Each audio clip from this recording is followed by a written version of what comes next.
Marami ang bilib sa dating magka-love team na sina Maymay Intrata at Edward Barber dahil kahit sinasabing dati silang magjowa at nagkaroon ng problema hanggang nabuwag na ang kanilang tandem, ay pansin naman na swak na uli silang mag-work together.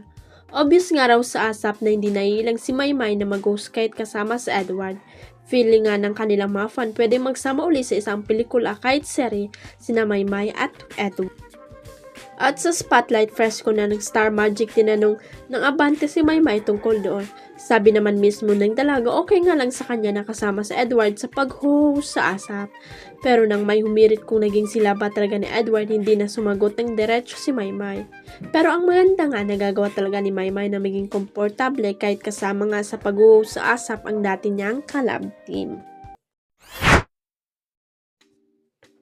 Feeling ng kapamilya actress at dating child star na si Cyril Manabat ang pinakamatinding misconception sa kanya ng mga tao ay wala siyang respeto sa sarili.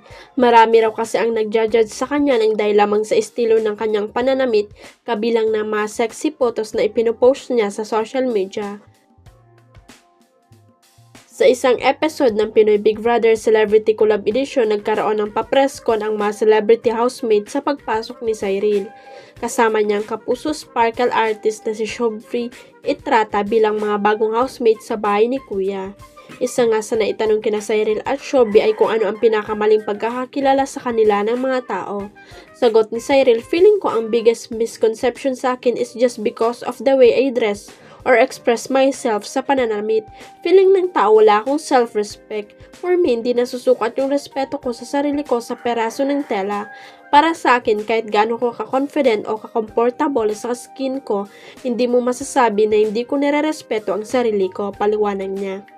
Isa si Cyril sa mga celebrity na palaging biktima ng body shaming kaya naman sa isang social media post, talagang nare-resbakan at sinusupalpal niya ang mga bastos at malisyosong mga netizen.